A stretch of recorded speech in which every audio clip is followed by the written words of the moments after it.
एक युवक ने शादी के कुछ साल बाद पिता से कहा कि वह विदेश जाकर व्यापार करना चाहता है। पिता ने उसको मंजूरी दे दी। युवक अपने माँ-बाप और गर्भवती पत्नी को छोड़कर व्यापार करने विदेश चला गया। उसने विदेश में कड़ी मेहनत की और धन कमाया और वह बहुत अमीर सेठ बन गया। लगभग 15 वर्ष कमाने में बीत गए तो उसे वापस घर लौटने की इच्छा हुई। पत्नी को पत्र लिखकर उसने आने की सूचना दी और जहाज में वह बैठ गया। वह सेठ कुछ दिन बाद अपने नगर पहुंचा। नगर के एक चौराहे पर ही उसने देखा कि एक व्यक्ति एक बोर्ड के साथ खड़ा था। उस बोर्ड पर उसने लिख रखा था, बेशकीमती ज्ञान के सूत्र।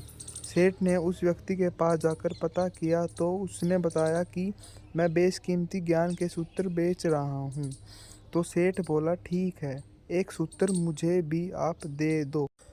वह आदमी बोला, मेरे हर ज्ञान सूत्र की कीमत 100 स्वर्ण मुद्राएं हैं। सेठ को यह सौदा महंगा तो लगा, लेकिन उसने एक ज्ञान सूत्र खरीद लिया। उस व्यक्ति ने सेठ को ज्ञान का सूत्र दिया, कोई भी कार्य करने से पहले 2 मिनट रुक कर सोच लेना। सेठ ने वह सूत्र अपनी डायरी में लिख लिया। सेठ को अपने घर पहुंचते पहुंचते रात हो गई। उसने देखा कि उसकी पत्नी के साथ एक युवक सोया हुआ था। यह देखकर सेठ गुस्से से आग बबूला हो गया। वह सोचने लगा कि मैं परदेश में उसकी चिंता करता रहा और यहाँ यह अन्य पुरुष के साथ सो रही है। आज मैं इन दोनों को जिंदा नहीं छोड़ूंगा। वह गुस्से से अपनी तलवार निकाल कर दोनों पर वार करना ही जा रहा था। इतने में उसे 100 स्वर्ण मुद्राएं के बदले जो ज्ञान सूत्र खरीदा था उसकी याद गई कि कुछ भी कार्य करने से पहले 2 मिनट सोच ले। वह 2 मिनट सोचने के लिए रुका। उसने तलवार वापस पीछे हटाई, लेकिन वह किसी बर्तन से टकरा गया। बर्तन के गिरने की आवाज़ से पत्नी की नींद खुल गई। आँख खुलते ही उसने अपने सामने अपने पति को देखा तो वह बहुत खुश हुई और बोली, आपके बिना जीवन सूना सूना था। इंतजार में इतने वर्ष कैसे निकले यह मैं ही जानती हूँ।